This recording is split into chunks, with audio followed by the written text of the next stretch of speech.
guys, and welcome to another day with Zimaleta. In today's video I want to show you how to build this type of gate. This is a 10-foot gate.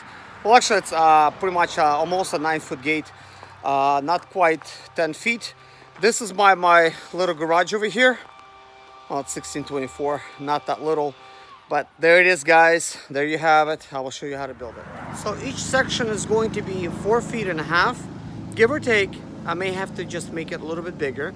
So in order to actually hang it, let me actually show you what I have done and what I recommend that you do in order to have the gate like nice and level, because that's going to be very important. I think preparation is key, guys. So let me show you what's going on. So anyways, guys, before I hang the gates, I actually had to figure out what height do I need my gate actually to be. And keeping in mind that eventually this ground is going to be a lot more flatter, because I'm gonna actually order a bobcat and well, basically rent it and straighten everything out. So I decided to build this 2x4 type of ledge. I'm going to place the gate on top of it when I'm installing it to keep everything nice and flush and straight. Keep in mind, I've never installed a gate before. I actually never built a gate before. So, but I did actually looked at some tips on, on Google actually, of all places, for the gates that was already constructed. So I got a few ideas in how to construct a gate. So I'm actually going to proceed. And as you could see, guys, in the video, the gate actually came out pretty nice. So I'm going to be building in this area right outside, my fence, and I got my cutting stuff set up over there, all my lumber and stuff like that. Before we begin, I want to make sure that I have the proper dimensions. And as you could see, I have like 8 foot 11 inches. Oops, dropped that. And what is interesting is this actually came out pretty straight. I have installed 2 posts, both 10 foot long. They're 8x8s for the fence gate, because I wanted to make sure they're going to be very solid. And look at that, like nice and flush. When I actually look on the other side to see like where the laser is, it's actually falling within perfectly on the other type of a ledge when I'm actually looking at it. But I'm gonna take this and I'm gonna split it off in half and leave myself an inch to work with. So I'm gonna actually do the sections at 4 feet and 6 inches long to give myself about one foot of leeway, for construction of the gates. So anyways, guys, we are kind of ready to proceed. But let me show you some of the supplies that I've got, like what kind of hinges and stuff. We're going to do a 4-hinge type of design. I purchased 2 hinges for this gate. Well, actually total of 4 for the entire fence, because I've been buying them like in pairs and stuff like that. But I decided to actually use 4 pairs instead, making it 8-hinge type of system. Now in this type of gate, I use the combination of 10-inch and 8-inch type of hinges. You don't have to actually go with this method. So towards the bottom, I'm going to actually place a 10-inch, and towards the top 10-inch, and then in the center I'm gonna have a couple 8 inches. Now the bigger the hinge, the more expensive it is. Hopefully they will hold up to this gate, because it's going to be a lot of weight on it, figuring all that wood for the actual construction. So we're going to actually lay the fence on top of this 2x4 here, let it rest while I'm actually putting everything in. And look at the thickness of these bolts, guys. These are pretty big bolts, so most likely they're going to go a little bit through the fence, and these end tips are going to show up. But that's okay. If that happens, we'll actually use some kind of like, I don't know, like black metal caps. I think it's going to give it like a nice interesting little look to the gate. So this is actually the hinge, the section for the middle of the fence, the locking mechanism. This is that. And I'm actually going to place it on the door once I actually install it.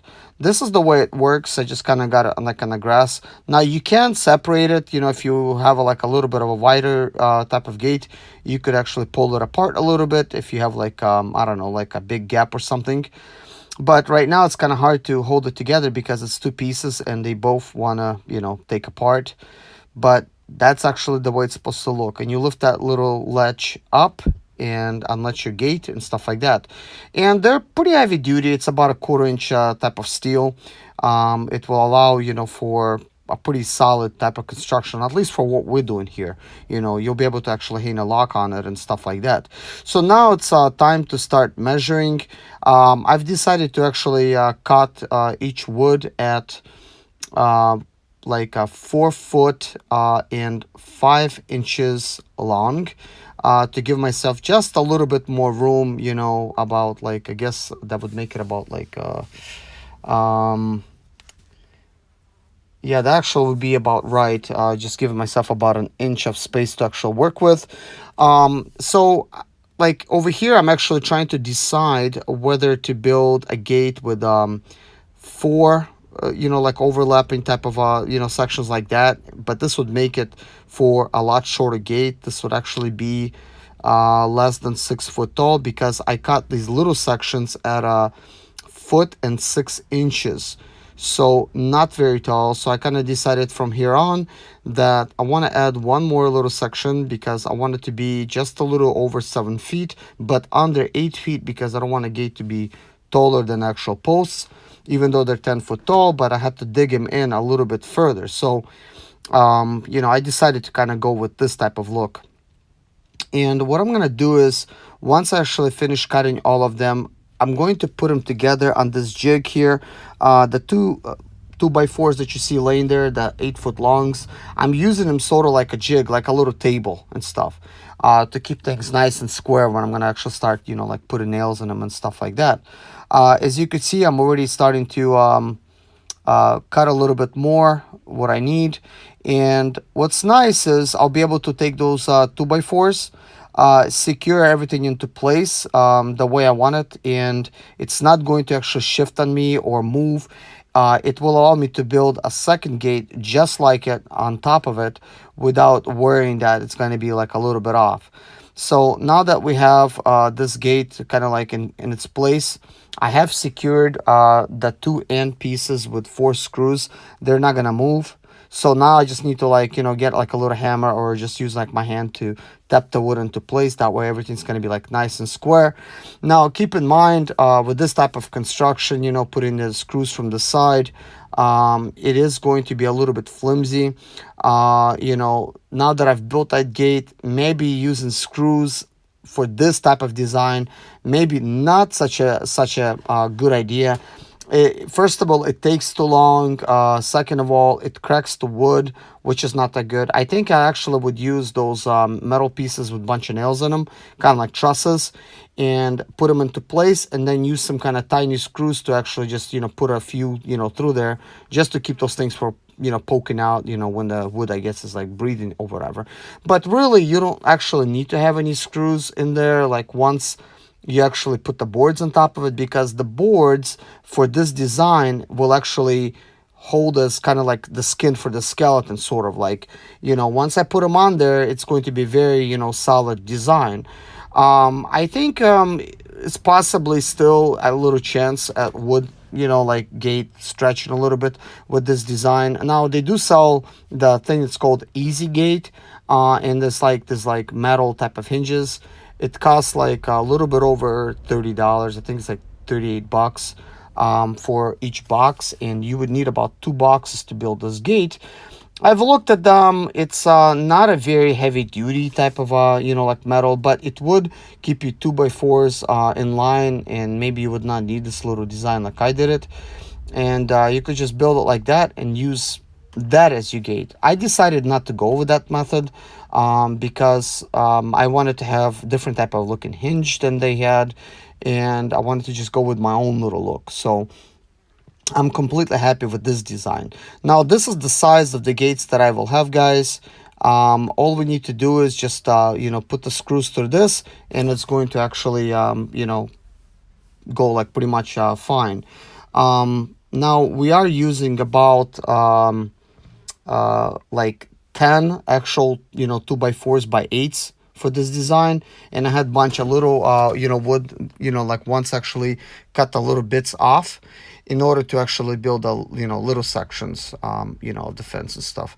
So this gate actually did take me pretty much I don't know, good 3 to 4 hours to actually construct, which is not that bad, but at the same time it's took a good part of the day to actually construct. Now that all the wood is cut, I just need to screw this stuff in and go ahead and do a layout for the second type of gate on top of it. And as you can see, I'm kind of putting screws through the side of it. Now these screws, they're not very long. I think going with a longer screw maybe would have been better, but I think the screws will possibly go through the other side. Of course, I did not use any kind of jig to help me with the screws to go the right way. And I did not pre-drill the holes. I do think that probably pre-drilling them would be a better idea. It probably keep the wood from cracking. In my case, I've used the normal drywall type of a screw, and they went in like butter pretty much. So you could see that I already hung one of the gates, and I just basically do like a little skip there to keep the weight down of the gate.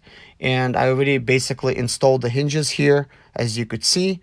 And basically I'm going to be adding a hinge on top. In the middle over here, I'm going to actually add automatic gate type of opening system. And towards the bottom, I'm going to add a hinge as well. Now, of course, I explained to you, I have like two different size gates, hinges, the 8-inch and the 10-inch. I probably could have went with all 8-inch hinges and I would have been okay. But in the initial construction, I kind of thought just to use 2 hinges.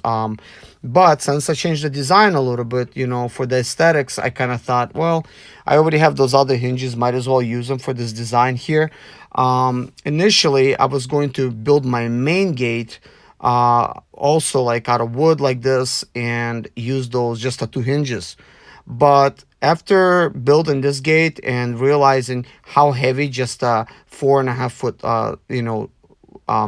section of gate door is, I kind of thought this is going to be a little bit too heavy for the 2 hinges, and especially if I'm going to be going with like each fence opening for the gate and stuff, like at 8 foot long, which that's actually my plans are, because I have like a 16-inch entry, 16 feet entry for the main gate on my other property. So I'll have to actually buy some metal and weld the gate together out of that, and probably use some kind of metal sheeting and stuff to keep the weight down a little bit, because this wood is pretty heavy, guys. And over time, it's gonna sag. So for the garage it's fine. I just want to keep it like a fence.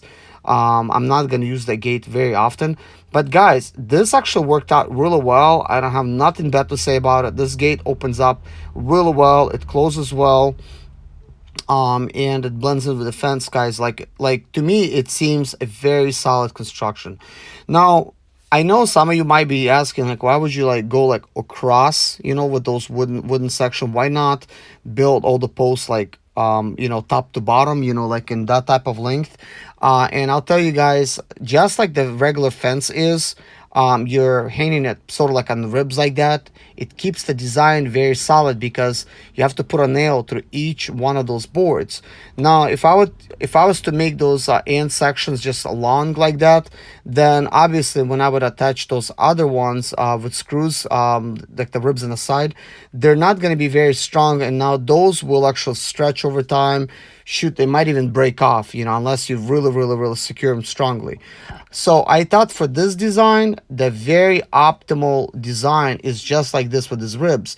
And these little sections that I cut, they're more for just like filling in the gaps. If I was to remove those, this gate would still hold together, because all those boards that I basically am nailing, like on it, it just basically pulls the whole construction together, guys.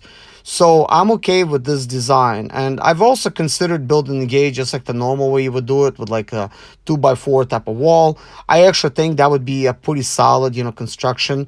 But for the gate, I never seen anybody build it like that. I just think that would be a little bit kind of strange looking, you know. It's just a, and it's gonna make the gate very, very thick. So I don't know how that's actually gonna work out, and plus for the hinges, it might not work out too well. Now, when installing these type of boards here, the fence pickets, whatever you call it, basically this is the end piece that I'm doing, that you see I'm putting in actually a right proportion of nails, because I'm nailing it into each piece of wood that actually overlaps. Plus I'm doing one in the center because it's the end piece. You want to keep it strong. But all of these boards, they should have like one nail on top, center, the other piece, and the other piece. So basically per each board, 5 nails. And once I'm going to start overlapping this dog ear fence pickets, then I'm going to actually have 3 nails in each section. So now it's actually time for me to pick up that fence section, as heavy as it is. I mean, it's not that bad. It's probably lighter than I am. You know, now I'm gonna basically carry it over on the other side and start installing the hinges.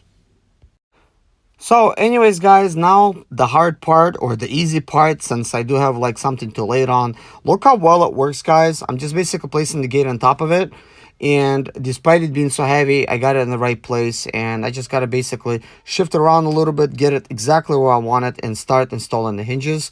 But you do need 2 people for this, or maybe you just need to build some kind of brace to hold the gate up for you. You know, either way, it would be nice to have somebody standing there and just kind of like supporting it for you when you actually using, you know, like screws in order to actually build the gate and, you know, like hang everything.